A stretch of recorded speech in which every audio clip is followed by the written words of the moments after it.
Howdy, fellow photographers. Welcome back to Who Said Photography. I am back here with... Lars. Cool name. What's your name? Bob. Yeah, good point. Yeah. Forgot to... Yeah, good point. And Bob, what is today's subject? The history of the camera, or as we know it. So I'm not going back to 1635 or anything like that, but we're going to discuss items on film versus digital. So most of us are digital photographers now, but there's still quite a lot of film people out there. Film can still be developed, so that's kind of a cool thing. You know, if you still want to shoot film, it's there. But we're going to discuss. Did you ever work on glass? Oh, like glass negatives? Yeah. No. You didn't go that far back? No. Didn't you have one of those hoodie things? Yeah. I did. Okay, Yeah. that wasn't glass. That was still on film. Well, I focused on a ground glass, but it was film. Yes. Oh, okay. Yeah. Okay. So the difference between that style of camera and what we have nowadays is the fact that you had to manually focus everything. Mm-hmm. Yeah. So everything was manually focused. Development of the film. Who developed the film? Well, it depends. If I was shooting black and white, I did. Okay, so black and white, well, see, that's another side of the hobby. Because I remember as an 9-year-old kid, the neighbor invited me over to learn photography. And I used to spend time in his darkroom. Now, I didn't get the bug at that time. It wasn't something that I was really interested in, but I can remember clicking on the red light and going through all the chemicals. So the developer and all that basically was black and white. Was there no color developers around, or were they just too expensive? There was color chemistry. A lot of home kits available. You could do C41, which was color negative film nowadays. E6 processing, before that E4, which was color slide. The only one you couldn't do at home was K14, which was Kodachrome. Required a 14-step chemical development process. You know, so you needed basically scientists to develop the film. Oh, really? Yeah, pretty close. Yeah. So who would develop your chromachrome? You have to send it Kodachrome? in? Yeah, Kodak did it, and then there was another company when Kodak stopped took it over. And of course, Kodachrome is now in the history books because it's gone. Kodak had some problems. They're back. Now, they were Eastman Kodak before, now they're just Kodak. One of the sad parts is Kodachrome is no longer around. I think there was a National Geographic photographer who actually had some Kodachrome in his freezer and actually photographed it for some special event and had a process for it. And that was the last rolls of Kodachrome ever. Yeah, just recently. I know I got rid of all my film cameras, but I had film. So I think probably 4 or 5 years ago. And they traveled with me. I'm ex-military, so they traveled with me through Comox, Cold Lake. And exactly. For 20 years. They lived in my fridge for 20 years, so yeah. I finally gave them away. So, but that's kind of like when people are using older film, they have no idea what's going to happen with it. That's kind of a unique style as well. So that's kind of an interesting. But film styles, there was 35 millimeter film. And then the basic was medium format film. Yeah, 120 or 220, and the difference between the two was they're both the same width. The only difference was the length of the film. With 120 film, you got anywhere between 10 to 16 shots per roll. With 220, you got anywhere between 20 to, let's say, 24 or more shots per roll, depending on what you're shooting. So 120 film had a paper backing on it. It was roll film, and that was the entire length of the film. With 220, because it was actually a longer roll, it only had a partial paper at the front and the partial paper at the end of the roll. And that's what the paper did basically, was when it wrapped around the spool, that's what kept light leaks out. Oh, really? Oh, Yeah. That's kind of a smart idea now that I think about it. That totally makes sense. Yeah, it keeps a light leak out. Yeah. Yeah, that's a smart idea. What was the highest ISO we could shoot then? Do they have 3200 film? No, No. most films, I think the highest I recall was 1600. There might be some other ones out there. There were some other films prior to that that were sort of like specialty films, but commercially 1600, you could push process the film. That meant you could rate it for a higher ISO, but process it like it was actually shot at a higher ISO. The only difference with that now is there were some limitations. You might increase the grain structure and lose some contrast. Yeah, I said that was going to be my next question. If I'm pushing my ISO, am I not causing grain? Mm-hmm. Digital noise, we call it now. Now you call it grain. Yeah, but once I put that roll of film in, I was stuck with that ISO. Was I not? Yes. Yeah, okay. Yeah. So speaking of that, when did multiple exposures come up? Because I know multiple exposures was kind of a good, interesting thing as well. Gosh, this goes right back to the early days. There was a series of photographs done in England by a photographer where they had a whole bunch of little elves and pixies in the pictures, and they were kind of like magical shots. And this was done like, I'd say probably at the turn of the century. Quite a sensation because people thought this was real. What it was just a bunch of multiple exposures that were done.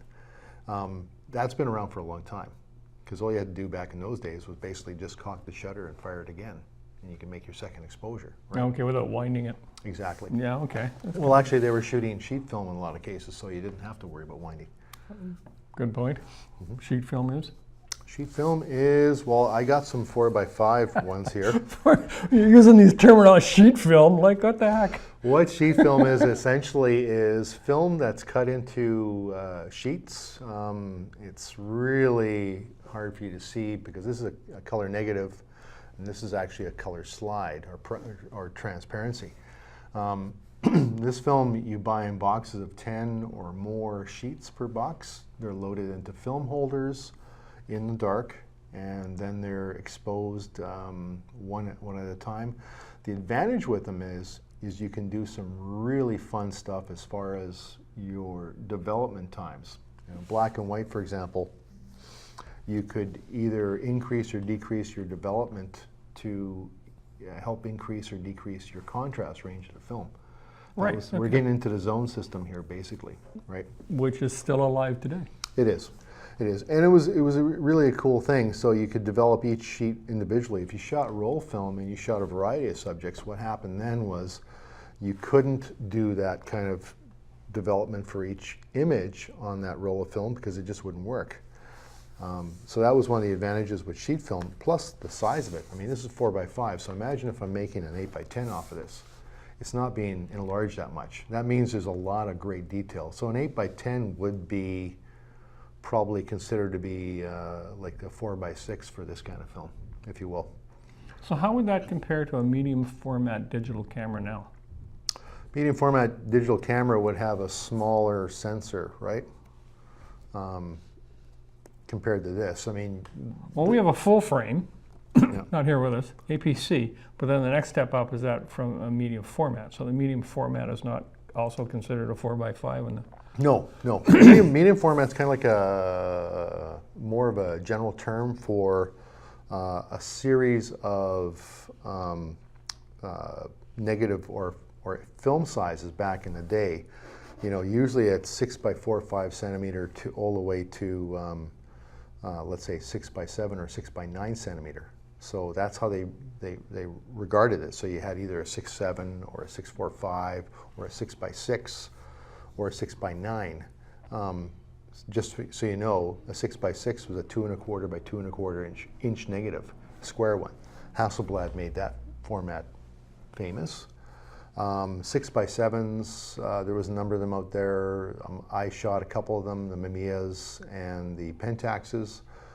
They were like about a 2.25 by, I think, 2.75 or a slightly larger negative. The beautiful thing about that was when you put that negative or slide onto a light box, you really didn't even need a loupe, a magnifier, to look at it. There was so much detail in that image. It was wonderful, and it was a lot easier to use than a 4x5 camera, right? So with a 4x5 camera, like Bob said, was basically, usually it was a camera with a bellows on each end or in the middle. You had a film board on one end where the film and the focusing screen was, and then you had a lens board on the other side. And it was very complicated to set up and use. You couldn't just basically set the camera up and start shooting. You had to basically think about what you're going to photograph. With medium format, you could shoot more like a 35mm camera, though it's a little bit bigger and slower, but the image quality was much higher. And there is a big resurgence now in popularity of medium format cameras, film ones. A lot of wedding photographers in the US and Canada are actually going back to them because they get image quality that's incredible, and they don't have to spend $10,000 for a medium format digital camera. So that's why a lot of guys are going that route, because you can buy used ones for fairly inexpensive. $1.50, yeah. Not quite $1.50. Okay, $125 Exactly. in that area, which is kind of an interesting thing. But okay, so my question comes back to developing this. Did one developer, did it have a slot for 35mm 4x5s medium format, or did you have to buy a developer for each one of these things? So when you were thinking about getting into the hobby, did you have to think, well, if I'm going to develop my own film? With color, it was always sent away, because the processors that these guys used, the average person wouldn't want one. Okay, here's a question for you. When I do take my image into the lab, because I haven't got my printer yet, I'm able to sit down with the person at the lab and discuss how I want this developed and how I want it printed and what I'm looking for, so that they can make adjustments, because their computer and the printer are color toned to one another. So when you brought it into the lab, did you have any control over how it was processed? You mean develop? I mean printed, you mean? Yep. No. Yes and no. Yes and no? Well, see, did you not do your own? Ex-military, did you not have this in the lab? I didn't do my own color printing at home. Right. But you had an option to do it in the military, right? Yeah. So, okay. So Lars was telling me a great story about how he shot a tank in the mud. Remember that story? What it was an armored recovery vehicle based on a Leopard tank chassis. And what happened was, I was at school in Borden, doing my photography course when I was in the Air Force there, and we all got assignments that day. My assignment was to photograph this vehicle driving through the dunes in the training area at Borden. So, you know, I worked around armored vehicles in the Army, so I just basically, I had a Hasselblad camera with a waist level finder like this kind of thing here. You look down. Yep. And I tried to get a couple shots that were driving by, and I told the warrant officer that was driving the vehicle, I said, okay, I said, drive the vehicle at me. Like right at me.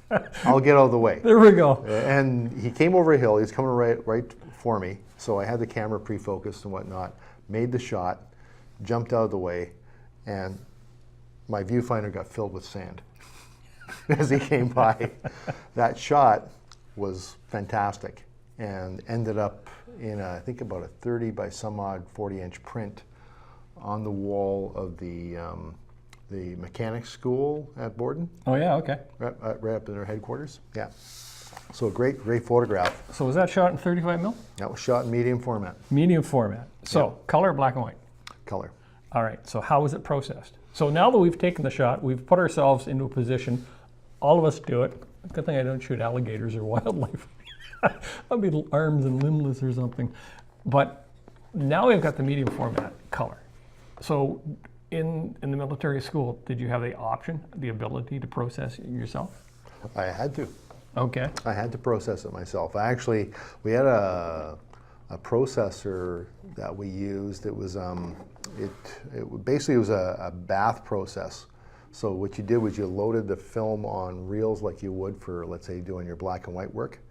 And then what you do is you would load a bunch of them into this plastic tube. It would go into like a trough, and there was a little slot on one end that actually spun the tube around, and there would be a liquid bath in there of each chemical step. and it would take a certain amount of time to develop. With color negative,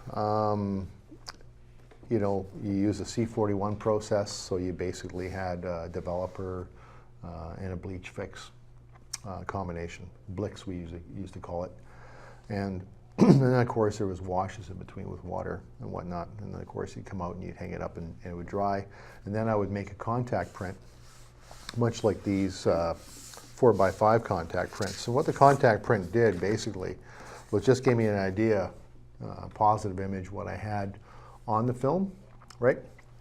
And then we could pick the negative we liked. You could take a grease pencil or a marker, make notations on the images on the contact sheet, and then decide what was going to be printed later on. And then, of course, you know, the instructors picked the image they want and they had it printed. I didn't print the big 30 by 40 inch one myself. Why not? Didn't trust you? No. One thing about color chemistry too, I should point out, one of the reasons why a lot of people didn't do it at home was because, especially for slide film, the color chemistry, the temperature had to be constant. Usually about, I forget the temperature range now. It's been so many years since I did it, between, I think about 100 degrees or something like that. It had to be a certain temperature. Fahrenheit. Yeah. Fahrenheit. Okay, we're Celsius now. So you had to get your chemicals up to temperature, and you had Right. to keep them constant at that temperature. And if there was a deviation in that, you could get some wild color shifts. So it was very, very important that it was developed in a processing machine that could monitor and control that stuff electronically. Isn't that interesting? See, Yeah. that I would never have known. So here's on that side then. Mm-hmm. So nowadays we have print on metal, we can print on canvas, we can print on onion paper, we can print on almost anything nowadays. Was there limitations to the amount of paper? Now, Well, being in the military, I'm sure they weren't into printing on everything, but No, could but you print on, go ahead. you could print on anything, literally. I mean, you could print on a garbage can if you wanted to. What you had to do is you had to have a liquid emulsion, something that you could actually paint on that surface, that you could actually print onto, and then you had some way to develop it. You know, and I don't want to just devote just to color, but black and white was probably one of the coolest areas, because when you printed on a black and white print, pull one up here. This is one I've got. There we go. So I don't know if you can see that. So this is a picture I did of my daughter when she was 10. This was printed on fiber-based paper. So fiber-based paper was, there was two types of paper available generally with black and white. There was fiber-based, and then there was another one, the name escapes me right now, but it actually had kind of like a plastic coating inside of it, or something similar to it.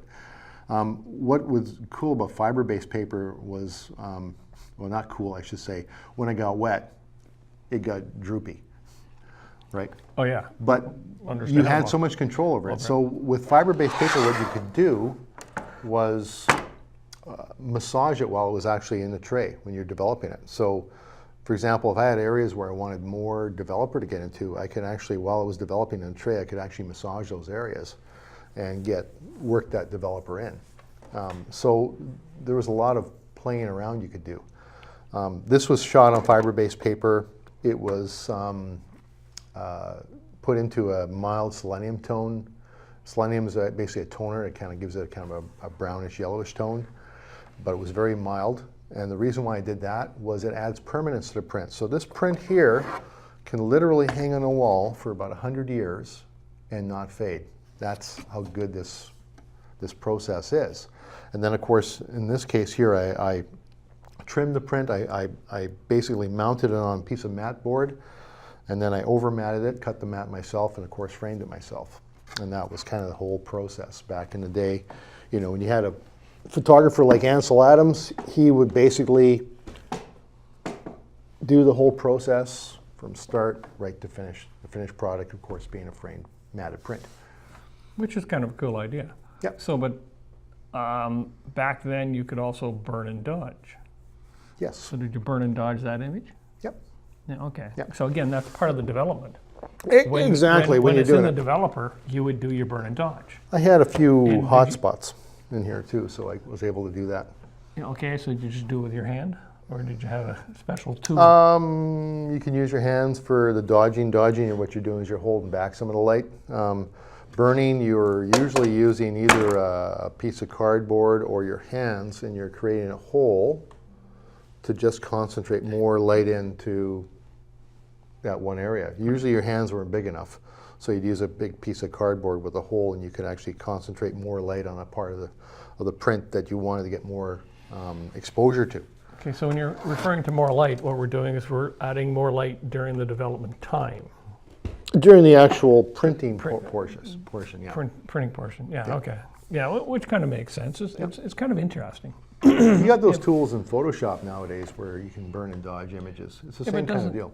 Well, yeah, but what was your development time? 5 minutes, 7 minutes? Depending on the picture?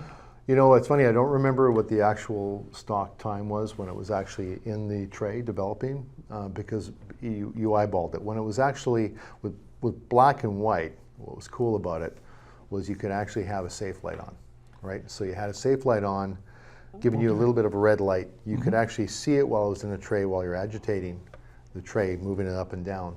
You could actually see the image start to form, right? Yes, which is kind of interesting. It's cool. It's very cool, but it's again, if we compare the development of black and white, which was not inexpensive, but you needed lots of gear, but it was affordable for the most part for the upper end hobbyist compared to what we have now in Photoshop. It actually works out to me it kind of works out the same. I can dodge and burn, and I can bring up my tones and things like this, and you could do that in the darkroom. Yep. So on that side of it, it hasn't changed. It's just a matter of how much time you wanted to spend in the darkroom to learn all these things. Where you did it basically for a living, and then it became a hobby, or hobby living, kind of the same thing. It was kind of like started as a hobby, then became a living, then being back to a hobby again. It's kind of funny how that goes. You know, the funny thing about it is once you've done it, it's kind of like a lot of things. It gets under your skin. I mean, a lot of guys I knew who were doing black and white always used to talk about, you know, they'd hold their hand up and go like, smell the fix. Because your hands were in the chemicals, and people thought, well, gee, this must be dangerous. Color chemistry is dangerous. Color chemistry can cause cancer. Black and white chemistry, no. Probably not a good idea to keep your hands soaking all day long, you know, every day, but you know, you're gonna get your hands into it because that's part of the whole process you're developing. When I was developing 4x5 film black and white, and I was using a tray developer, I would probably develop maybe 3 or 4 sheets at a time. And how you do it, well, it's in the tray, was you just take one tray and one sheet and stick it up on top of the other one, and you just keep going like that. And that was your agitation, if you will. And you did that. And you did that in complete darkness, because you can't develop film with a safe light on. With a safe light, color film. No, black and white film. Black and white film. Any film. So, with that, we have to close out. And thank you for that history lesson in photography. I found that interesting, so hopefully you guys did too. Like I said, it's interesting to see where it came from and understand what I'm doing now compared to what you did back in the 80s and 90s, I guess. But I found it fascinating. Hopefully you did too. I want to thank Lars for being here. Make sure you click the like button down there, and don't forget to subscribe. Hey, thanks for watching. Sit, Sigma, sit. Oh, stop wagging that tail.